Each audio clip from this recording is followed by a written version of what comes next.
Good evening, everyone, and a very warm welcome to the East India Club in St James Square for our third meeting this session and our second hybrid lecture. We are grateful to club member Edward Davis, our fellow, who has facilitated this evening's event. And we are delighted to see 50 fellows and guests here in person, with almost as many following the lecture by Zoom, both in Britain and from abroad. Our hope is that hybrid lectures will become the norm at most of our meetings. Before introducing our speaker, I'm sure that Huguenot Society Fellows would wish to join me in saluting the brave people of Ukraine. Those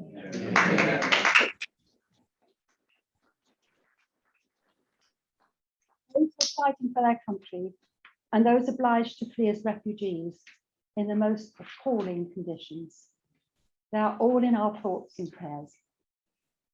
I'm delighted to welcome our speaker this evening, Dr. Ian Stone, a visiting research fellow at King's College London, who specialises in the history of London. His current research, which will result in a publication on the history of the Worshipful Company of Masons, has led him to examine the contribution of the Huguenots at a critical period in that company's history. Good evening, everyone. Thank you for inviting me here this evening to share the results of some of my research. As you'll see as we go on, there are still some questions unanswered, I think. So I would be very grateful if you can throw some light on areas that are still quite obscured or dark for me. Right, on the 26th of January, 1688, the Worshipful Company of Masons summoned, quote, all that are left of the assistants to a meeting to choose a new master in the place of John Martin. A large gathering was hardly expected, and just 1 week later, 8 assistants, the minimum number for a quorum, elected the aged William Stanton as master. It's hardly a surprise that the company appeared so despondent and weary. The 1680s had been a difficult decade for all London's livery companies. In 1683-4, James, Duke of York, had headed Crown's attack on the Whig faction in London in support of the Crown's drive to compel political and religious uniformity. As part of this process, London's livery companies had been obliged to surrender their charters of incorporation to the Crown and to get them back on new terms. The Masons had only had their charter for 7 years at this point, but they were forced to surrender it in April 1684, and the usual administration of the company was disrupted for almost 2 years until they received a new one. In October 1687, company business had been interrupted once more, as this time James, by now King James II, of course, had launched an attack on London's Tories in pursuance of his own policy of religious toleration. He thus removed over 850 masters, wardens and assistants from office and almost 1,800 liverymen from the livery roll in London. As a consequence, 19 liverymen of the Masons Company had lost their privileges and positions, while Martin, the master, had been one of 12 company assistants invited to find other ways to spend their time. In truth, James's clumsy and erratic attacks on the companies came at the end of what was for most of them a century to forget.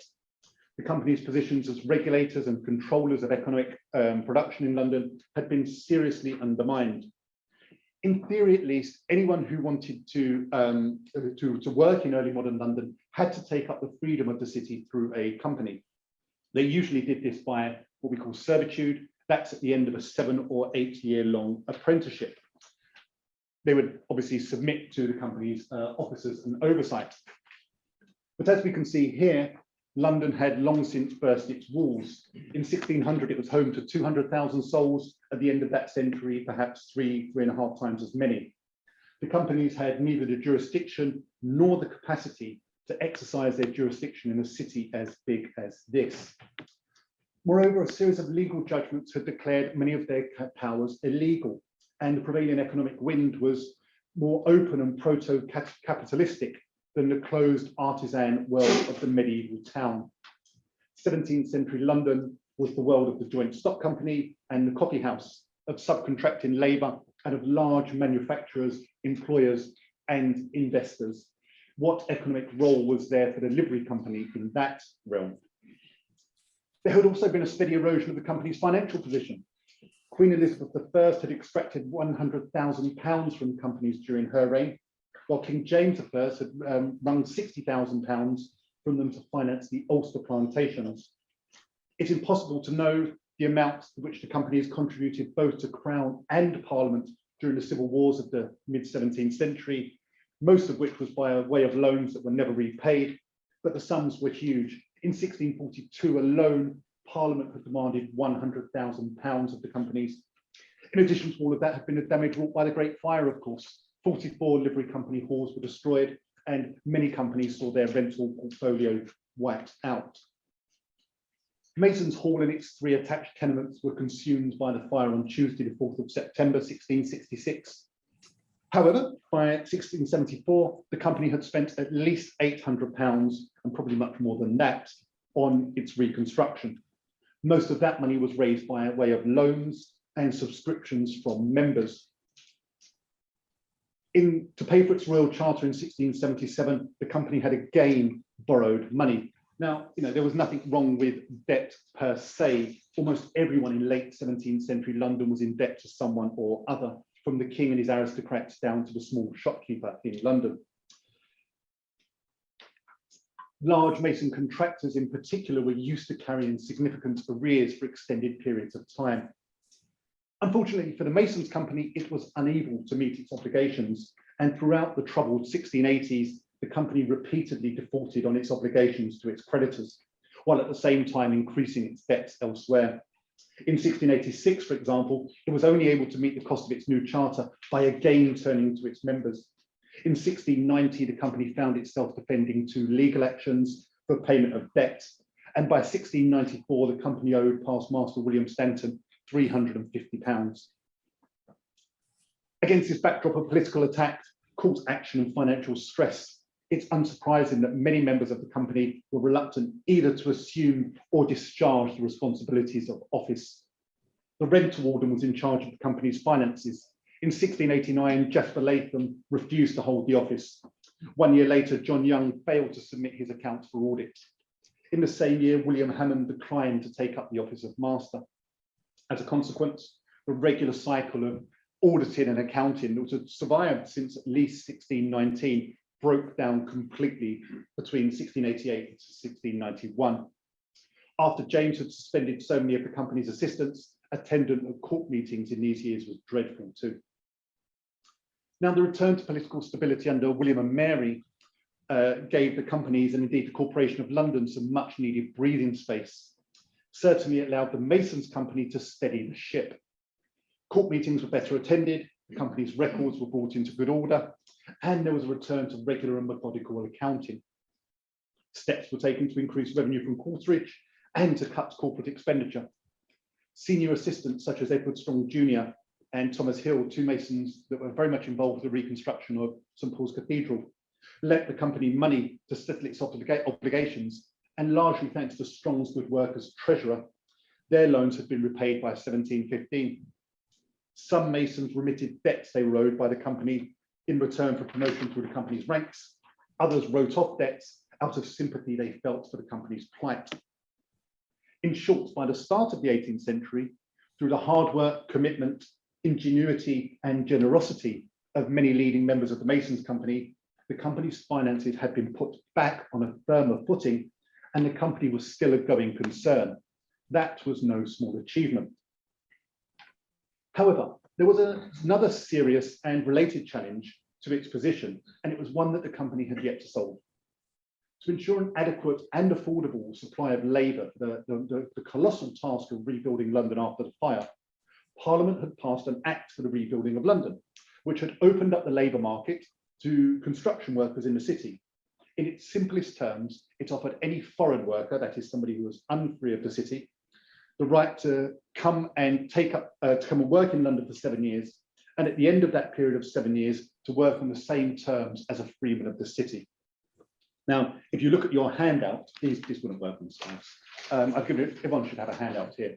On the handout, there's some data on admissions to the Masons Company after the Great Fire, and I'll just sort of go through that a bit here. Before the Great Fire, the company would admit 7 or 8 freemen a year on average and find twice as many apprentices. Though at first sight, if we look at the number of admissions in this period, it seems quite healthy. In every decade, the company admitted more members on average than it did in the 50 or so years before the fire. In the first decade after the Great Fire, there was a temporary increase in the number of people joining the company voluntarily by redemption, as great contractors like Christopher Pepster, Thomas Strong, and Thomas Wise took up their freedom of the city in this way. It's also true that there was a spike in numbers of people joining the company at the end of the century, and I'll say some more about that soon. However, the overall trend is clear. Despite the increases in London's population and the increase in the number of masons who must have been working in the city in particular, the number of those joining the company and being bound as apprentices was in decline. This should not come as a surprise. After all, the Act for the Rebuilding of London had removed at a stroke any economic or legal compulsion for a mason in London to join the Masons' Company. Now, the company could try to get round this act by compelling membership in other ways. It might induce, and in some cases, force foreign masons to take up the freedom of the company once they had completed their 7-year terms. Some 22 foreign masons were admitted between 1686 and 1695, and some of these clearly worked for Edward Strong. He just told them, join and I'll pay your membership fees. The Masons could also turn to other sources of authority to buttress their position. So in 1694, the company obtained an Act of Common Council in London, which required all those who worked as Masons in the city, but who were free of other companies, to translate to the Masons' Company. Now, this was subsequently adjudged, quote, not good in law by counsel to the company. But at first sight, the Act was something of a success. Between 1695 and 1706, at least 29 men were translated to the ranks of the Masons' Company under the terms of this Act. And this which accounts for the increase in servitude in that decade.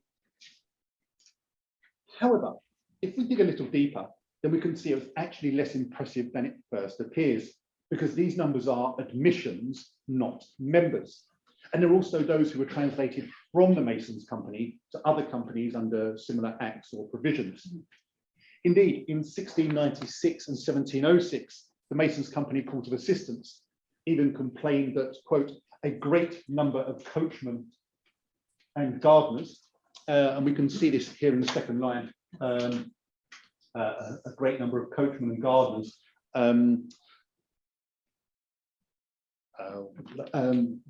a great number of coachmen and gardeners had been lost from its ranks as a consequence of these companies invoking their respective charters. So in short, the Masons' Company had been driven to some legally questionable and arguably ineffective extremes to increase its membership.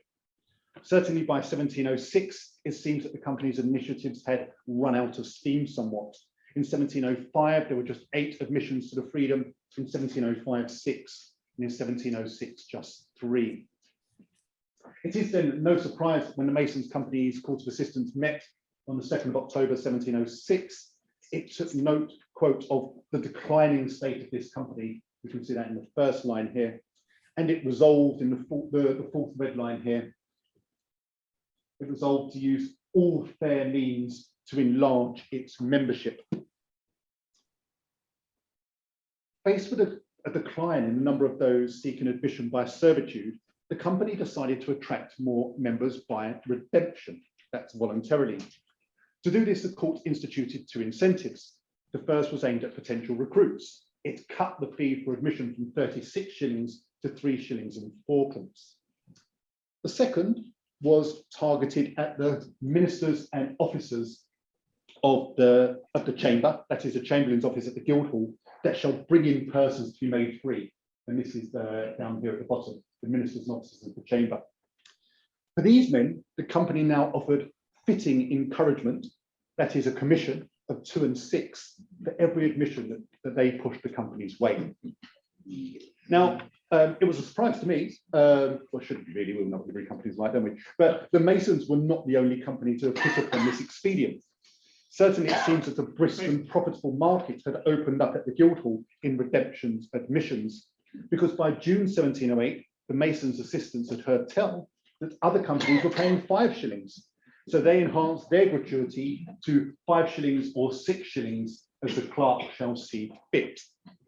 Now, this was a very effective policy. In the 30-year period from 1676 to 1705, as you can see on your handout, the company admitted 357 freemen. In the 30 years from 1706 to 35, it admitted 428. That's a rise of some 20%. This increase was driven almost entirely by a surge in those joining the company by redemption. If you look at your handout, you can see that from 1676 to 1705, so the first 30 years before this new policy, just 16 admissions. We've got what, 8, 1 and 7 here, just 16 admissions were by redemption. By contrast, between 1706 and 1735, redemptioneers accounted for 191, or almost 45% of those admitted. In fact, in each year from 1708 to 1714, more joined the company by redemption than by all other means combined. And across this 7-year period, they accounted for 77, or 2/3, the 116 admissions. Such was the effect that the total number of entrants to the company rose to levels never seen before or since. And I've given you this in handout 3 here. You can see a graph of admissions. The Masons Company has never admitted as many people as it did in this sort of period here in 1 year. Now, unfortunately, and perhaps understandably, there is no surviving record of the gratuities that were paid, nor to whom. What is clear, though, is that after cutting the redemption fine for admission and paying a commission to the officers at the Guildhall, the company actually brought in less money from its admissions. However, admission fines were just a small part of the company's revenue. As these new members settled into company life, more people would pay quarterage, more sons would join by a patrimony, more apprentices would be bound and then presented for the freedom at the end of their terms. Indeed, as we can see in figures 2 and 4, the precipitous decline in apprentice bindings was checked and then reversed in the decades after 1706 too. As a greater number of people progressed through the company's ranks, so there were more people to hold office and pay the fines for admissions into these offices too. In fact, if we go back to this slide, 1706, one of the things that the company had actually noticed in 1706 when it made this decision, and this is the second and third line, is that because not enough people were coming into the company, when you did join, you were too soon called upon for office. And this was a discouragement to those that had a right to be made free. Of course, the company could also hope for more bequests at the end of the lives of these new members too. Now, occasionally we do find reference in the company's minutes to those likely to have received gratuities. Thomas Colbatch, Clerk to the Chamberlain of London, was paid 10 shillings for his good services and respect shown to the company. And a certain Mr. Henshaw was paid 5 shillings for procuring William Shaw as a member. The greatest rewards, however, went to somebody called David Le Gros, who was the company's clerk. In recognition of his good and faithful services during his time as clerk, and particularly for his efforts to introduce new members for by redemption, he was even granted one of the houses adjoining Mason's Hall by the court in January 1717. We can really see it, the court taking into consideration good and faithful services, blah, blah, blah. Now, Le Gros had been elected clerk in June 1708. At the very meeting, it was decided to increase the commissions to 5 shillings. And in fact, it's almost certain that Le Gros was the driving force behind the company's new policy. And I'd really like to know more about him. His background is slightly mysterious. He was born in October 1682 in Holborn to Victoria, née Alof, and Tobias, quote, of the Inner Temple, London, Esquire.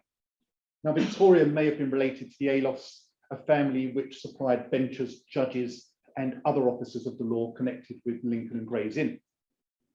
Tobias does not appear in the records of Inner Temple as a barrister, so perhaps he was a clerk to a barrister there or simply a tenant in a house, we don't know. When their son David was elected as clerk of the Masons Company in June 1708, he was already employed in the town clerk's office at the Guildhall. He's also visible between 1714 and 1717, serving as secretary to a Whig political club in London. The same distinctive handwriting, which appears in the company's minutes, and on records at the Guildhall must belong to David Le Gros or to his amanuensis, I should think. Now, in January 1717, Le Gros was elected as secretary to the governor and directors of the Bank of England. Notwithstanding this election, he continued as clerk of the Masons Company. After all, they just granted him a house, and until February 1721, when he resigned as clerk and took up the freedom of the company. And this is his admission to the freedom in that year. He served as secretary to the bank and on the Masons Company Court of Assistants, as well as on various committees convened by the bank until his death on the 5th of August 1743. He died quite wealthy, leaving 4 daughters, asking his wife to take good care of their education and well-being. Now, Le Gros was evidently a man who moved easily in the overlapping worlds of politics, finance, and administration in early 18th century London. In this way, we might think of him in the same way as we do men such as Sir Theodore Jansen or the Houblon brothers, Sir John, Sir James, and Abraham. Jansen was a founder member of the Bank of England. He sat as Whig MP for Yarmouth, Isle of Wight. The 3 Houblon brothers need no introduction. They were all wealthy Whig merchants who flitted without trouble between the Guildhall and the Bank of England. Sir John, the first governor of the bank, served as a common councilman, alderman, sheriff, and Lord Mayor of London. Sir James was not only a director of the bank, a common councilman and alderman, he also sat as an MP for the City of London, again as a Whig, and Abraham served as deputy governor and then governor of the bank. True, Jansen and Houblons were somewhat above Le Gros politically and socially, and they came to prominence in the generation before Le Gros did. But David Le Gros certainly stuck his fingers into many of the same pies that these men did. Did he share something else in common with them too? Was David Le Gros, like Jansen and Houblons, a man of Huguenot descent? He had a French name, and his parents had married in July 1681 in St. James's Church, Duke Place. Now, St. James's claimed a partial exemption from the jurisdiction of the Bishop of London, and it became famous for its irregular marriages in which couples were married without license, banns, or parental consent. Could Tobias have been a non-conforming Huguenot, or could the marriage have been an elopement? David Le Gros was employed in an important role at the Bank of England, and Huguenots are known to have been instrumental in the bank's foundation. In 1694, no fewer than 7 of the first 24 directors of the bank were men of Huguenot descent. Le Gros was a prominent Whig, with which party most Huguenots, especially non-conforming ones, tended to align. As we shall now also see, Le Gros seems to have had excellent connections with the French merchants and exchange brokers who established themselves in London's embryonic stock exchanges and insurance markets. Exchange brokers, quote from a contemporary dictionary, men that tell how the exchange of money goes and finds those that will exchange, throng the streets and coffee houses surrounding the bank and the Royal Exchange. By 1708, the year in which Le Gros became company clerk, the year in which he became company clerk, there were 21 admissions to the freedom of the Masons Company. Of that 21, 11 were by redemption, and of that 11, 5 were exchange brokers. That is to say that brokers accounted for almost 1/4 of admissions to the Masons Company in that year. In fact, from 1708 to 1723, exchange brokers accounted for 19 of 121 admissions via redemption. That is, 1 in every 6 people who joined the company by redemption was an exchange broker.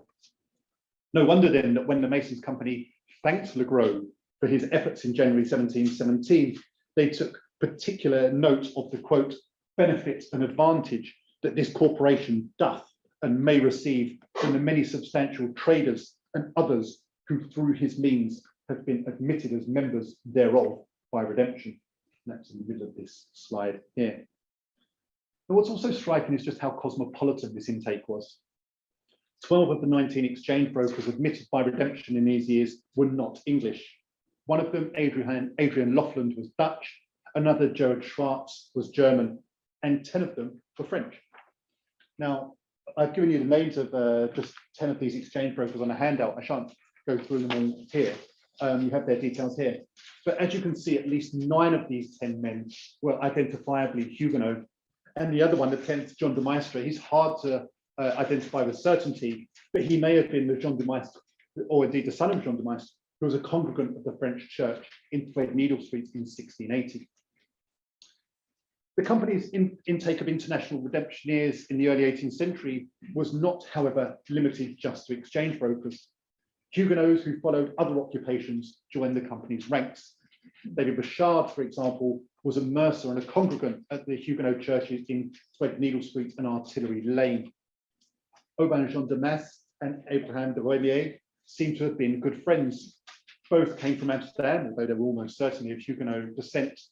Both were not only naturalized on the same day in 1731, but they both took up the freedom of the Masons Company in the same year on the same day. Stephen Gardis, who joined the company in the same year as de Masse and de Roemier, was the exchange broker. He may have been of Huguenot extraction too. Other Germans continued to be admitted as freemen also. Theodor van Reyden, for example, hailed from Bremen, while Martin Ludolf was the son of Martin Ludolf in Lübeck. They also joined the company. Two particularly remarkable admissions in these years were of women with French names. Mary Latour, the widow of René Latour, a confectioner who appears to have been a French refugee attached to the royal court, was admitted in 1712. And Mary Paramore, a seamstress who lived close to Royal Exchange, took up her freedom in 1714.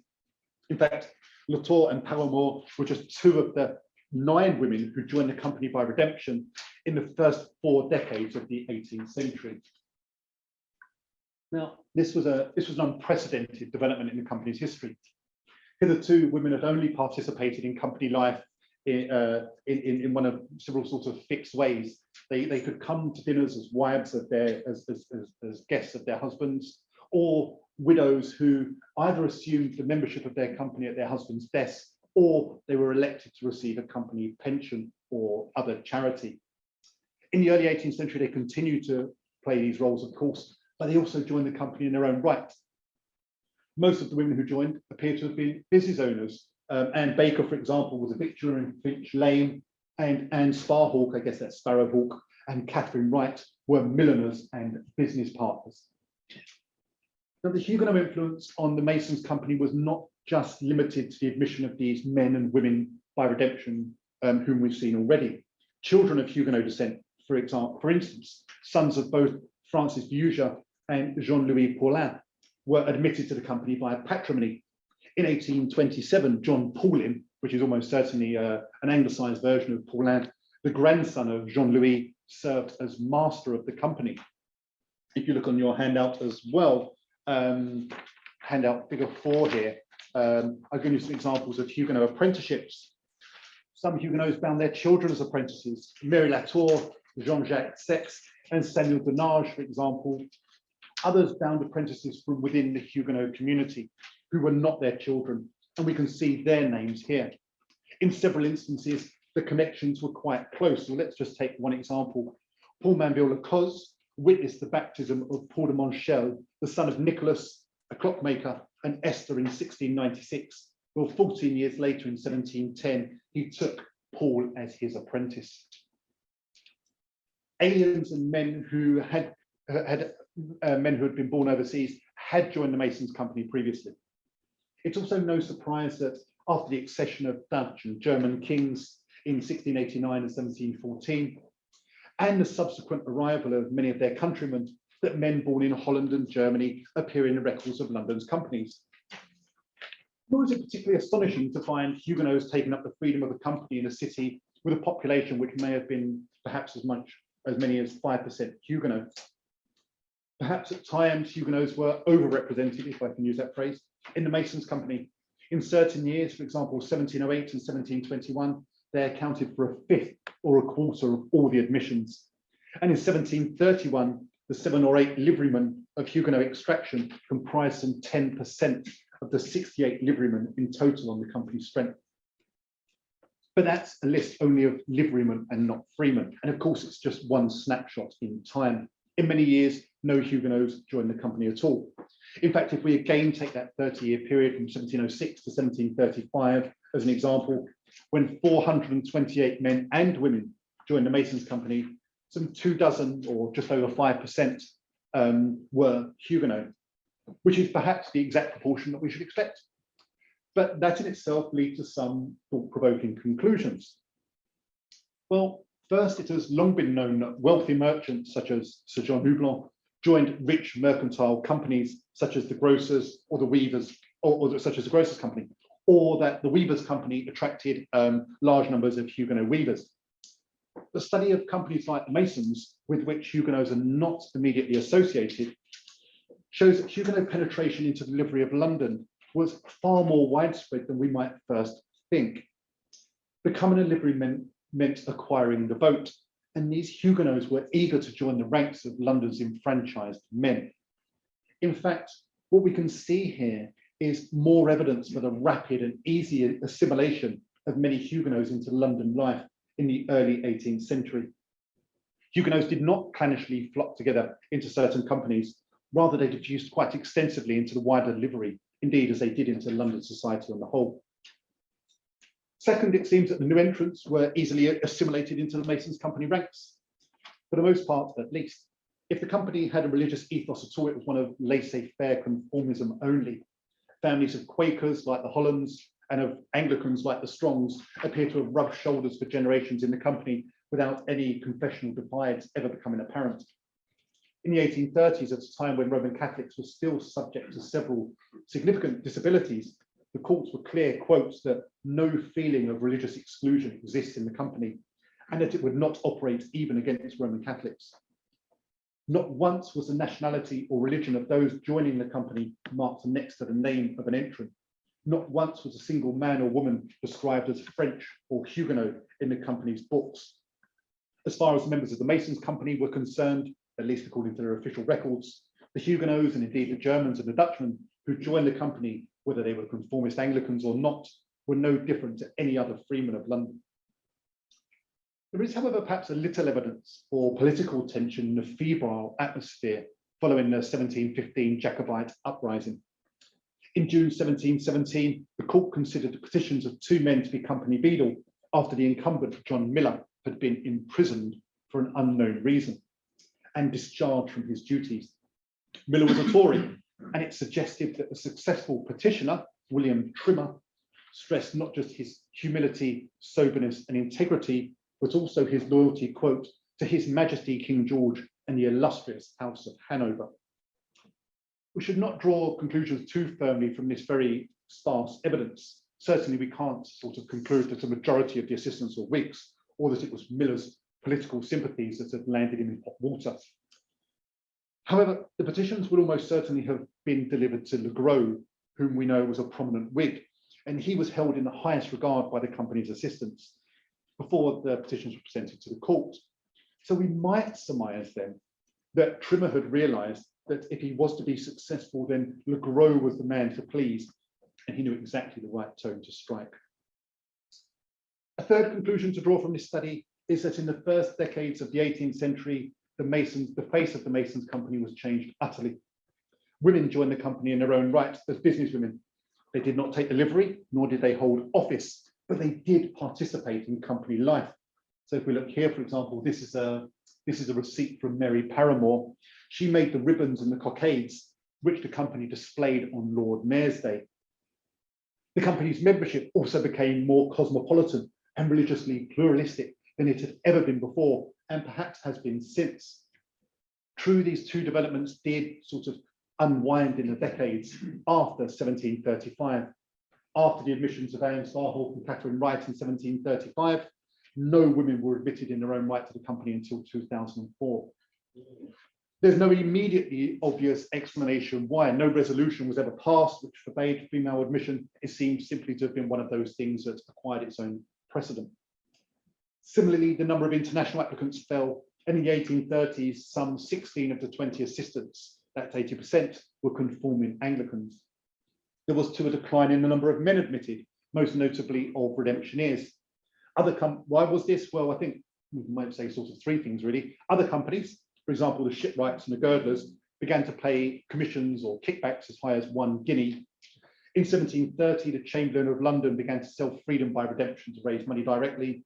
And David Le Gros sort of retired and then died in 1743. I think a combination of all of these factors was behind the unwinding of the policy in the Masons company.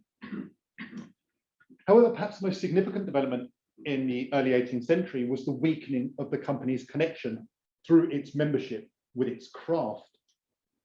Only 11 men of the 32 men and women admitted to the freedom of the company in 1712, which was the record year, still is the record year for admissions, can with any certainty be identified as Masons. Among the professions for the other entrants that year, here we go, we find mercers, a woolen draper, a haberdasher, a perfumer, a tubman, a linen draper, a necklace maker, a confectioner, a victualler, a yeoman at the poultry counter, a hemp gang porter, a salesman, a bodice maker, tobacconist, warehouse keeper. Just need a butcher, baker and candlestick maker, don't we really? Only 6 of the 17 men who joined the company in 1721 appear to have worked as Masons. In that year, the company admitted almost as many exchange brokers, almost all of whom were Huguenots. The others gave their occupations as bookbinder, sergeant at the poultry counter, victualler and grocer, while David Le Gros, who was also admitted in that year, was a man who wore many hats. Within the space of a year from April 1724, the company admitted 2 attorneys at the Lord Mayor's Court, a clerk at the town clerk's office, and a clerk at Southsea House. You know, here we must see Le Gros' hand again. To an extent, what happened in the Masons Company is a microcosm of wider changes in London. As London's workforce diversified and became more specialised, then it might seem axiomatic that the membership of the Masons Company would change too. Certainly for a century or more, the Great 12 companies have been admitting more members unconnected with their traditional trades. But at this point, few of the minor companies have done so. And the Masons Company had existed for centuries as an association for those who worked in the craft of masonry. In fact, it can be fairly said that in the history of the Masons Company, these developments were revolutionary. That change has never been fully unwound. In 1734, just 29 of the 70 men on the company's livery worked or had worked in the craft of masonry. In 1762, the proportion was 36 men from 76, while just 11 of the 31 men who joined in the 1820s, can with any confidence be identified as masons, builders, or surveyors.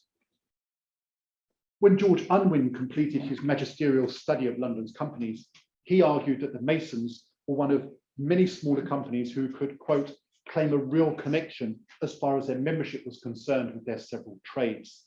A consequence, he believed, of the act the company had received from Common Council in 1694.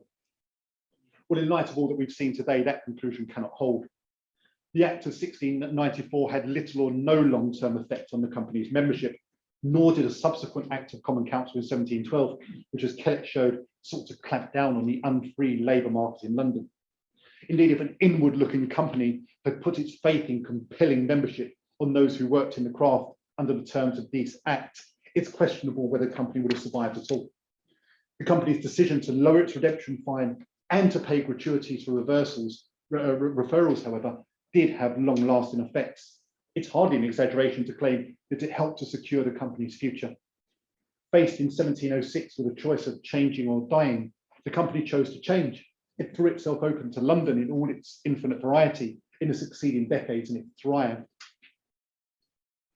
Finally, when historians have studied construction companies in the 17th and 18th centuries, they've almost invariably focused on the company's struggles to maintain their status as regulators of craft and production.